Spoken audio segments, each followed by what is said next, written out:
ধন্যবাদ জনাইছোঁ। তোমালোকে ইমান ভিতৰুৱা গাঁৱত আহিও যে তোমালোকে আমাৰ পৰা মানে সংবাদখিনি ল'ব বিচাৰিছা, তোমালোকক ধন্যবাদ জনাইছোঁ।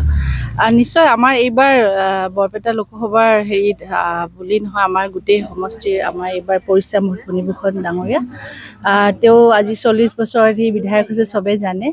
আৰু আমাৰ নিশ্চয় এবাৰ বিধায়ক ডাঙৰীয়া বা প্ৰধানমন্ত্ৰীয়ে যেনেকৈ নিৰ্বাচন প্ৰচাৰ চলাই আছে গোটেই অসমখনত, আমি এবাৰ বিপুল ভোটেৰে আমি প্ৰত্যেকজন প্ৰাৰ্থীক আমি অসমৰ পৰা আগুৱাই নিম বুলি ভাবিছোঁ। আৰু সেই হিচাপে আমাৰো দায়িত্ব বুলি ভাবোঁ, তেওঁৰ সহধৰ্মিনী হিচাপে বিধায়কৰ আমাৰ যিখিনি আমাৰ দলীয় কৰ্মী আছে গোটেইখিনিকে লৈ পেলাই আমাৰ বুথে বুথে বা গাঁৱে গাঁৱে সোমাই পেলাই ৰাইজক আকৌ সেই মৰম শ্ৰদ্ধা দি পেলাই আমি তেওঁলোকক খালি অৱগত কৰি, তেওঁলোকে জানে কাক ভোট দিব লাগে, হ'লেও এবাৰ দেখা দি তেওঁলোকক আমি হাতীৰ ছবিত এইবাৰ ভোটটো দিবলৈ কাৰণে আহ্বান জনাইছোঁ।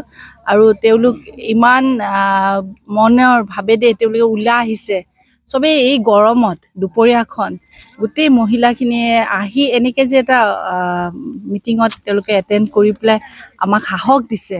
আৰু নিশ্চয় আমি তেওঁলোকৰ যি চকুত দেখিছোঁ মৰম আমালোকৰ প্ৰতি, আমাৰ এই চৰকাৰৰ প্ৰতি, আৰু আমাৰ এই কেণ্ডিডেটক তেওঁ এইবাৰ বিপুল ভোটেৰে আমাৰ নলবাৰীৰ পৰা আমি আগুৱাই নিম বুলি ভাবিছোঁ। কিমানমান ভোটত জয় হ'ব বুলি আপুনি অনুভৱ? আমিতো 100% ভাবোঁ, আমি 100% ভাবোঁ।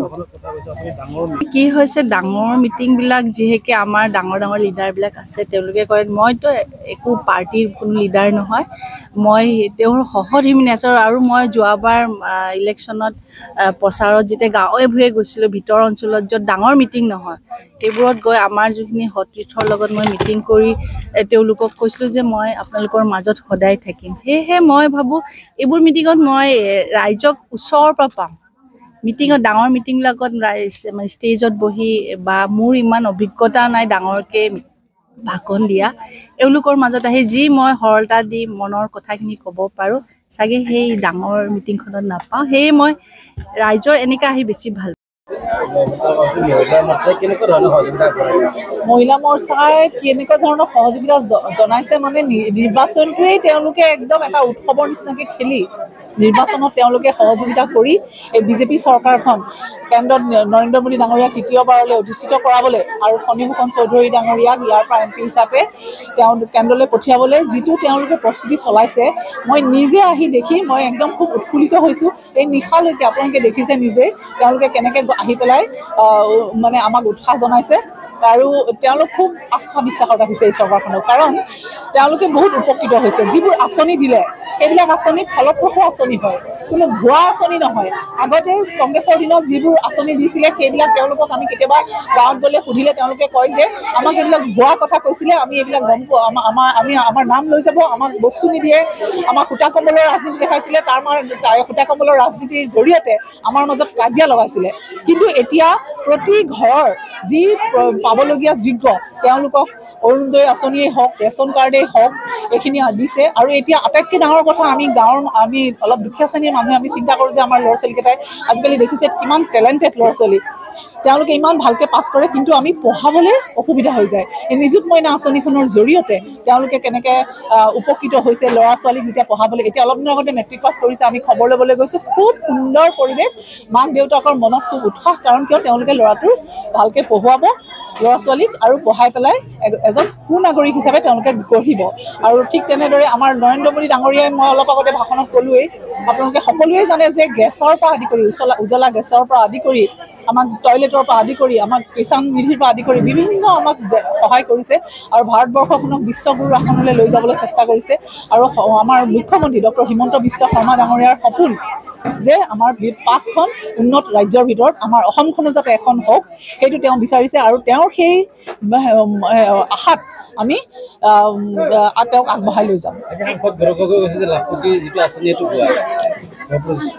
বিভিন্ন ক'ব পাৰে, কোনোবাই কিবা ক'ব পাৰে তেওঁলোকে, কাৰণ কিয় তেওঁলোকে ভুৱা আঁচনি দিছিলে বা ভুৱা যি সূতা কম্বলৰ ৰাজনীতি কৰিছিলে, সেইখিনি কি হৈছিলে আপোনালোকে নিজেই জানে যে সেই কাজিয়া লগাই ৰাজনীতি হৈছিলে। কাৰণ কাষৰ ঘৰৰ মানুহগৰাকীক দিব এমুঠি সূতাৰে কিবা হয় জানো, সেই মানসিকতাটো চাগে তেওঁৰ আছে।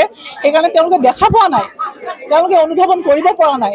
সেইকাৰণে ক'ব লাগে কাৰণে কিছুমান কথা হয়তো চাগে কৈ দিছে মই ইমানখিনি কথা নাজানো মই আহিছোঁ সাংগঠনিকভাৱে বা মোৰ মানুহখিনি মোৰ ৰাইজখিনি মোৰ মহিলাখিনি ভালকৈ আছেনে নাই তেওঁলোকে কি পৰ্যায়ত আছে তেওঁলোকে উৎসাহ উদ্দীপনাৰে আছেনে নাই মই সেইখিনি চাবলৈ আহিছোঁ এই যিটো লাখপতি বাইদেউ আঁচনি এই আঁচনিটো বিৰোধীয়ে কৈছে যে ইয়াতো এতিয়ালৈকে ঘোষণাহে কৰিছে কিন্তু এতিয়ালৈকে যিটো 2000 ধৈৰ্য ধৰক ইলেকশ্যন আহিছে চৰকাৰ হ'ব আৰু আমাৰ মুখ্যমন্ত্ৰী মহোদয় আপোনালোকে দেখিছে তেখেতে যিটো কয় সেইটো তেওঁ কৰি দেখুৱায় গতিকে এগৰাকী নাৰীক তেওঁ সবল কৰিব বিচাৰিছে নাৰীসকলক সবলীকৰণৰ ক্ষেত্ৰত এইটো এটা সুদূৰ প্ৰসাৰী এটা আঁচনি হ'ব এটা সহায় হ'ব কাৰণ এগৰাকী মহিলা প্ৰত্যেকগৰাকী মহিলা আপোনালোকে জানে যে এটা নহয় এটা প্ৰতিভা থাকে আৰু সেই প্ৰতিভাৰে তেওঁলোকে আগবঢ়াবলৈ বিচাৰোঁতে কিন্তু আৰ্থিকভাৱে দুৰ্বল হয় তো ঘৰৰ মানুহজনে তেওঁলোকক সেই বস্তুটো দিব নোৱাৰে পইচাটো দিব নোৱাৰে গতিকে এই 10,000 টকাটো যেতিয়া তেওঁলোকে পাব সেই যিটো প্ৰতিভা আছে সেইটো তেওঁলোকে বিকশিত কৰিব কোনোবাই তাঁত বব কোনোবাই আচাৰ বনাব কোনোবাই কিবা গৰু ছাগলী পুহিব যি নকৰক